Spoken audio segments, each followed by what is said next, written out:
हर साल इंडिया में लाखों इंजीनियरिंग ग्रेजुएट्स के सामने एक ही सवाल खड़ा होता है, अब आगे क्या? तो आज हम इसी बड़े सवाल का जवाब ढूंढने की कोशिश करेंगे और इंजीनियरिंग के बाद के रास्तों को समझेंगे। तो सवाल वही है, इंजीनियरिंग की डिग्री तो हाथ में आ गई, पर अब?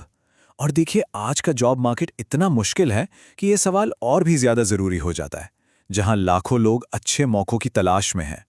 अब जरा इन आंकड़ों पे नजर डालिए। ये एक बहुत ही चौंकाने वाली कहानी बताते हैं।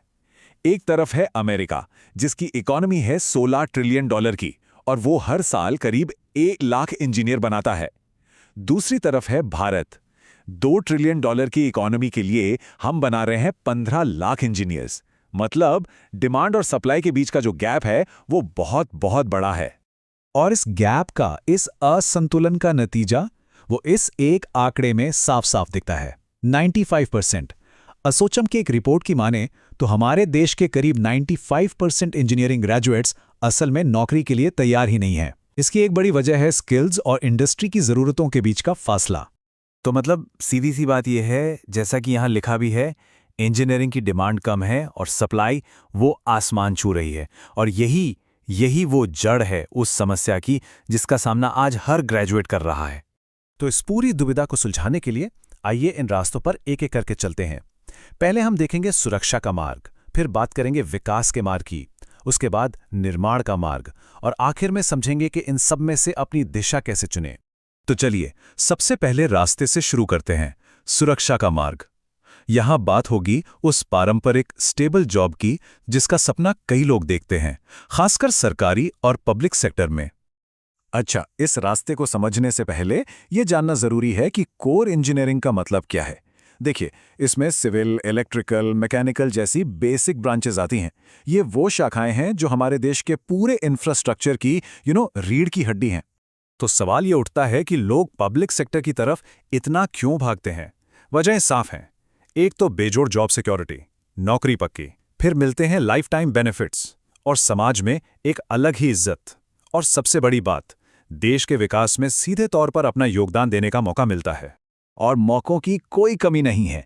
इसरो और डीआरडीओ जैसी टॉप की सरकारी संस्थाओं से लेकर एनटीपीसी और ओएनजीसी जैसी महारत्न कंपनियों तक इंजीनियरों के लिए एक से बढ़कर एक रोल मौजूद हैं।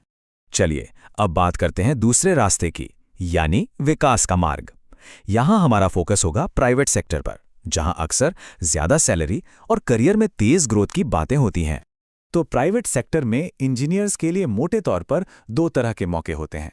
पहला, जो बड़ी बड़ी एमएनसीज हैं उनमें कोर इंजीनियरिंग वाले रोल्स, और दूसरा है नॉन कोर रोल्स, खास तौर पर तेजी से बढ़ते आईटी और सॉफ्टवेयर इंडस्ट्री में।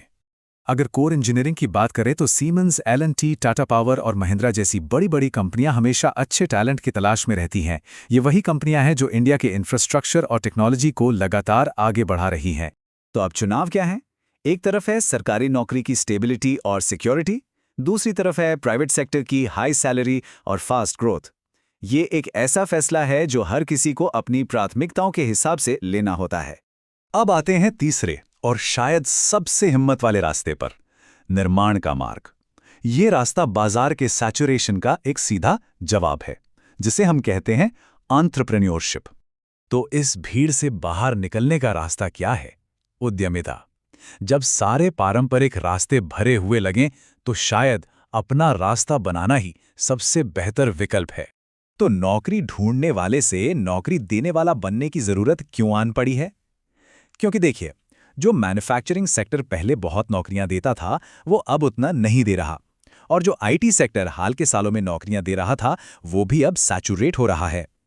ऐसे में एंटरप्रेन्योरशिप ही है जो इस कॉम्पिटिटिव मार्केट में नए मौके बना सकती है। और देखिए, एंटरप्रेन्योरशिप का मतलब सिर्फ कोई फैंसी टेक स्टार्टअप खोलना नहीं है।